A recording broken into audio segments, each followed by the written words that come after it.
تو مل والوں نے ان کو سپرنٹینڈنٹ بنا دیا، ترقی ہو گئی، تنخواہ میں بھی اضافہ ہوا۔ پھر کچھ دن گزرے تو پھر وہ افسر بن گئے، تنخواہ میں مزید اضافہ ہوا، تو دل وہاں لگ گیا۔ اور کچھ عرصے کے بعد، بلکہ کئی سال کے بعد، ان کو پھر داؤد کارپوریشن کا اسکالرشپ ملا، اور وہ لندن اسکول آف اکنامکس سے انہوں نے پرسونل مینجمنٹ میں ڈگری حاصل کی، ڈپلومہ حاصل کیا پرسونل مینجمنٹ۔ تو پھر وہ بورے والا مل سے پھر عباسی ٹیکسٹائل مل رحیم یار خاں میں گئے۔ یہ بھی جو ہمارے علی برادرز ہیں ان کی ملکیت تھی۔ پھر یہ عوام سندھ انجینئرنگ میں چلے گئے، وہاں پھر علی آٹو سے عوامی آٹوز ہوئی، گورنمنٹ نے ان کو ٹیک اوور کر لیا، تو وہ سرکاری ملازم ہو گئے ایک طرح سے، اور پھر پی آئی ڈی سی کے چیئرمین مقرر ہوئے بعد میں، اور ایک بڑی دیانت کے ساتھ زندگی گزاری۔ اور کراچی میں مقیم ہو گئے، کراچی میں مقیم رہے 50 سال سے زیادہ عرصہ، مختلف کمپنیوں کے سربراہ رہے، نیشنل سیمنٹ انڈسٹریز کے، جیسے ڈالمیا سیمنٹ فیکٹری کے، پھر نیشنل پائپ لائن کے، اور نیشنل آئلس کے اندر، اور بڑی انہوں نے بڑے تو علیل تھے کچھ عرصے سے علیل تھے۔ اب بڑی دلچسپ بات میں آپ کو بتاؤں، ہماری خواہش تھی کہ وہ لاہور ٹرانسفر ہو جائیں۔ ہاں، لاہور کوئی کسی پبلک سیکٹر کی کمپنی میں ان کو ایم ڈی مقرر کر دیا جائے۔ تو جنرل ضیاء الحق تشریف لائے، تو ہمارے گھر والوں نے، والدہ نے کہا، اس نے کہا آپ ان سے بات کرو۔ تو میں نے ان سے بات کی، تو میں نے ان سے کہا میرے بھائی وہاں ایک بڑے منصب پر فائز ہیں، تو آپ یہاں ان کو ٹرانسفر کر دیں۔ یہاں ٹرانسفر ہوتے تو ظاہر ہے کسی کمپنی میں ایم ڈی لگتے یا کوئی اور اس طرح کا عہدہ ان کے پاس ہوتا، تو وہ ظاہر ہے وفاقی سطح پر اس کا فیصلہ ہوتا۔ تو جنرل ضیاء الحق کو پتہ نہیں کیا ان کے ذہن میں آئی، مجھ سے اچانک انہوں نے سوال پوچھا، شامی صاحب پہلے مجھے یہ بتائیں کہ آپ کے بھائی جو ہیں وہ بھٹو دور میں ایک سرکاری ادارے میں بڑے منصب پر فائز کیسے رہے، نوکری کیسے کرتے رہے؟ میرے منہ سے ابرپٹلی نکلا، میں نے کہا سر یہ تو وہی لوگ بتا سکتے ہیں جو بھٹو دور میں نوکری کرتے رہے۔ میں تو فقیر آدمی ہوں، میں نے تو یہ مزہ چکھا نہیں ملازمت کا، میں آپ کو کیسے بتا سکتا ہوں؟ ان لوگوں سے پوچھ لیجئے جو بھٹو دور میں اعلیٰ عہدوں پر فائز رہے، جو کہ خود موصوف تھے۔ بس وہ اب ایک میری جو بات تھی ان کو چپ گئی، ان کو چبھی، مگر وہ خاموش ہوئے، کہنے لگے اچھا آپ جنرل حبیب اللہ ابھی آ رہے ہیں، وہ ایڈوائزر ہوں گے پروڈکشن کے، ان سے بات کر لیجئے گا، آپ سے تو ان کا تعلق بھی ہے۔ جنرل حبیب اللہ ہمارے بڑے مہربان تھے، اور میں نے کہا اچھا چلیے ٹھیک ہے، لیکن بعد میں پھر ٹرانسفر ان کا ہو نہیں سکا، وہ کراچی ہی میں مقیم رہے۔ تو بہرحال وہیں اچھے واقعے کے ساتھ ان کا ذکر خیر ہم نے کیا۔ یہ جو ہمارے جبران ناصر ہیں، یہ ان کے نواسے ہیں، اور وکیل بھی ہیں، سوشل ورکر ہیں ماشاءاللہ۔ تو یہ ضیاء الرحمان شامی صاحب کے نواسے ہیں، ان کی اکلوتی بیٹی جو ہیں ان کے صاحبزادے ہیں۔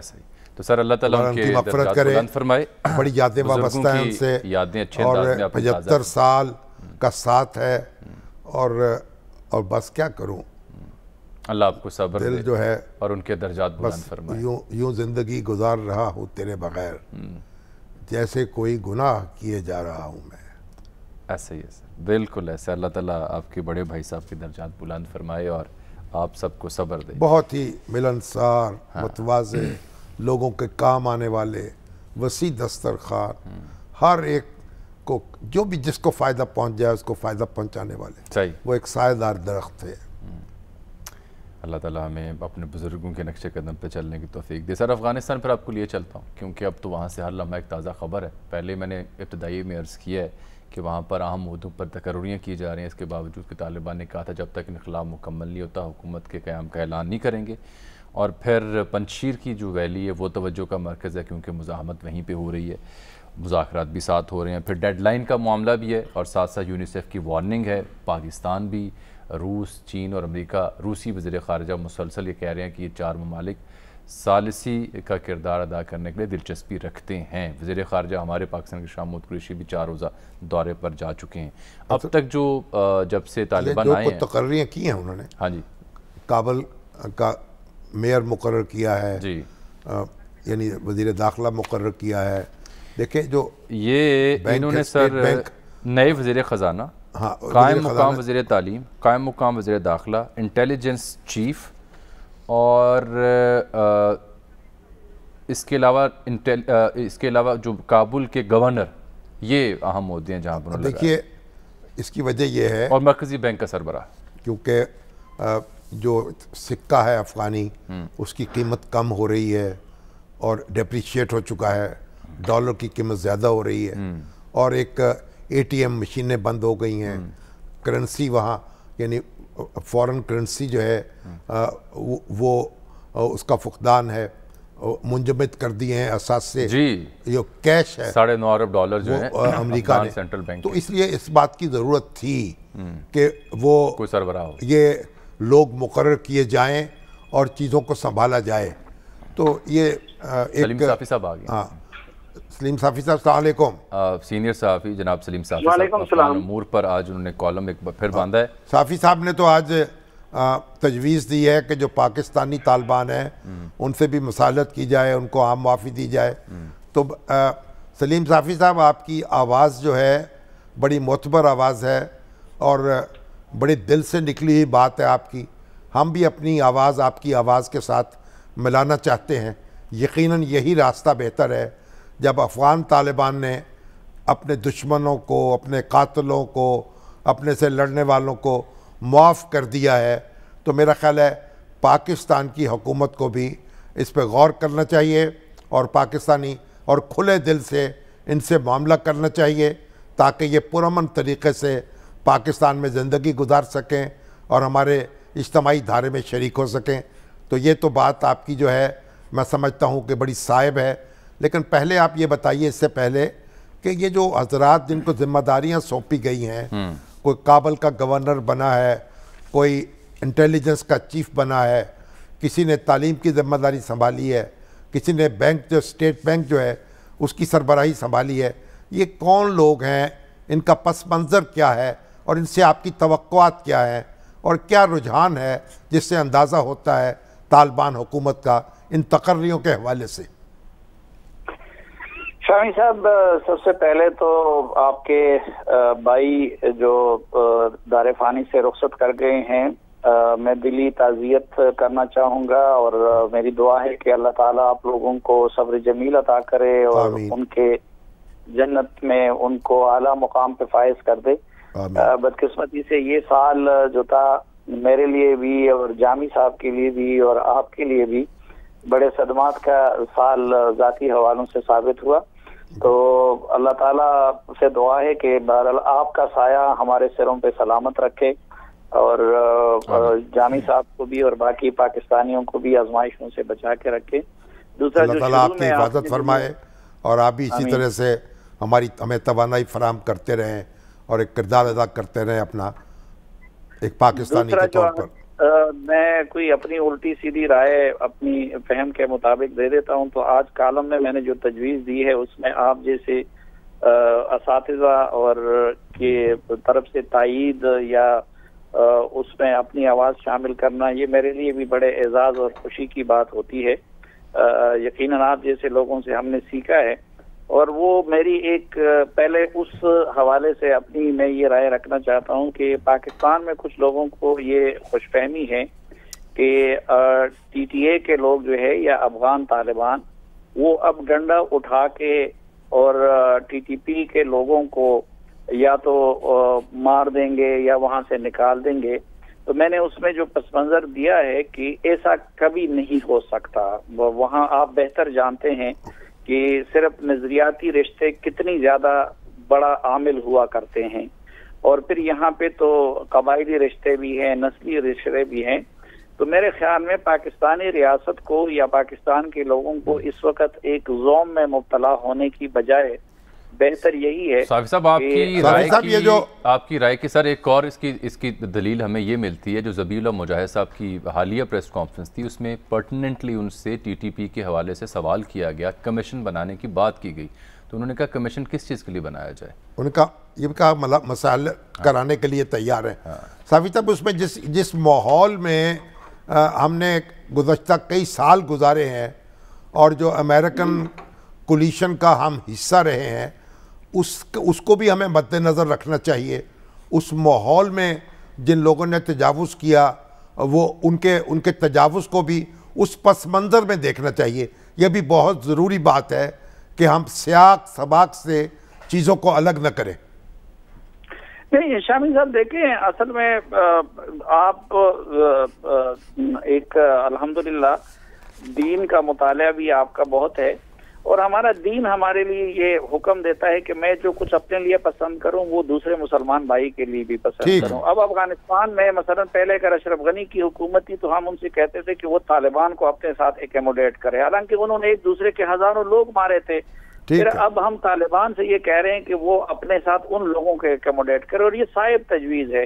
تو اسی طرح ہمیں بھی ماضی سے نکل کے مصالحت کے ذریعے، مفاہمت کے ذریعے اور ایک نیشنل ریکنسیلیشن کے ذریعے جو دو لوگ اگر اس رستے پہ گئے ہیں اور پاکستانی ریاست سے لڑے ہیں تو اس کا بھی ایک پس منظر تھا اور اس میں کچھ غلطیاں بھی تھی. تو اس لیے اب ان کو زیر کرنے کی خواہش کی بجائے میرا خیال یہی تھا کہ جو کام افغان طالبان کے لیے بھی ممکن نہیں ہوگا، البتہ اگر ریکنسیلیشن ہو ان کے ساتھ تو اس میں افغان طالبان بھی ہمیں فیسیلیٹیٹ کر سکتے ہیں، یعنی ان کی ضمانت دے سکتے ہیں، وہ یہ ہو سکتا ہے جی، وہ ثالث بھی بن سکتے ہیں، وہ دونوں طرف سے ضمانت بھی کر سکتے ہیں. لیکن یہ توقع کرنا کہ وہ جو ہے ان کو لڑ لیں گے ہماری خاطر، میرے خیال میں یہ ممکن نہیں ہے. تو اصل میں دیکھیں صافی صاحب، جو بڑی بڑی جنگیں ہوتی ہیں اس کے بعد بھی میز پر بیٹھتے ہیں، وہ جنگیں ان کے نقصانات کو بھلاتے ہیں. 65 کی جنگ کے بعد اعلان تاشکند ہوا اور 71 کی جنگ کے بعد شملہ معاہدہ ہوا. انڈیا کے ساتھ ہم میز پر بیٹھے، جنگ کو بھلا دیا. ان میں اپنے شہید جو تھے، اپنے غازی جو تھے، ان کے ہم نے یہ نہیں کیا کہ ہم کہیں کہ بھئی ہم بات چیت نہیں کریں گے. تو جنگوں کے بعد بھی بات چیت ہوتی ہے، معاہدے ہوتے ہیں، معاملات ہوتے ہیں. تو اس میں تو ایک وزن پایا جاتا ہے اس بات میں. لیکن میں چاہتا ہوں کہ اب یہ جو موجودہ صورتحال ہے، یہ جو تقرریاں ہوئی ہیں، اس کے حوالے سے کچھ گفتگو آپ کریں. تقرری والا نقطہ رہ گیا، اس پر آپ بات کیجئے گا. لیکن اس سے پہلے سر ایک اختلافی نوٹ یہ ہے کہ یہ بالکل صائب رائے ہے جو آپ بھی بیان کریں، یہ صافی صاحب بھی بیان کریں تاریخ کی روشنی میں یا اخلاقیات یا رشتوں کی روشنی میں. بٹ مسئلہ یہ کہ ابھی بھی جو تازہ واقعات ہو رہے ہیں کل پرسوں سے لے کے جب سے طالبان کا کنٹرول آیا، تب سے ٹی ٹی پی ہی ذمہ داریاں قبول کر رہی ہیں دہشت گردی کے واقعات کی، چاہے وہ جوانوں کو شہید کرنا ہو یا چین کے جو ورکرز ہیں ان کو ہٹ کرنا ہو. تو اگر وہ کسی نیگوسیشن کے مرحلے میں ویلنگ ہوں، کسی مذاکرات کی ٹیبل پر آنے کو تیار ہوں، تو یہ باتیں صائب اور مفید لگتی ہیں. لیکن اگر وہ بددستور ہٹ کر رہے ہیں اور ذمہ داریاں قبول کر رہے ہیں تو پھر ان کو کیا ہم خود سے ریاستی سطح پر کہہ دیں کہ جی بسم اللہ بات کریں؟ اس کو چیک کرنا پڑے گا نا. وہی تو میں فی الواقعہ یہ دعوے جو کیے جا رہے ہیں نہیں، ان کی آفیشلی وہ جاری ہو رہے ہیں، وہ درست ہیں. مطلب یہ ساری چیزیں غور کرنے ہوں گی، سوچنا سمجھنا ہوگا، پھر اس کے بعد آگے بڑھنا ہوگا. جی اب آگے بڑھنا ہوگا بہرحال. ٹھیک ہے. آج صافی صاحب آپ جو اہم تو کر رہی ہیں، جیسے گوانتانامو میں قید کاٹی ملا عبدالقیوم ذاکر نے. جی، ملا عبدالقیوم ذاکر نے نہ صرف یہ کہ گوانتانامو میں قید کاٹی اور بلکہ جو خصوصاً جنوبی افغانستان میں وہ جنگ کو لمبے عرصے تک کمانڈ کرتے رہے. پھر اس وقت جو طالبان کا جو ملٹری سٹرکچر تھا، دیکھیں ایک تو ان کا پولیٹیکل سٹرکچر تھا، تو پولیٹیکل سٹرکچر ان کا یوں ہے کہ ملا ہبت اللہ جو ہے وہ ان کے امیر المومنین ہیں اور نائب عمرا ان کے دو تھے، ایک سراج الدین حقانی تھے اور دوسرے ملا یعقوب ہے جو ملا عمر کے بیٹے ہیں. اور پھر جو ملٹری سائٹ پہ جس کو وہ نظامی سائٹ کہتے ہیں تو اس کے کمیشن کے انچارج جو ہیں وہ ملا یعقوب ہے پورے افغانستان کے لیے. اور پھر اس میں جو یہ مشرقی سائٹ تھا اور جس میں کئی صوبے آتے ہیں انکلوڈنگ کابل، جلال آباد، ننگرہار اور پکتیا، یہ سارے، تو یہ قیوم ذاکر کے سپرد تھے. اور جو جنوبی تھے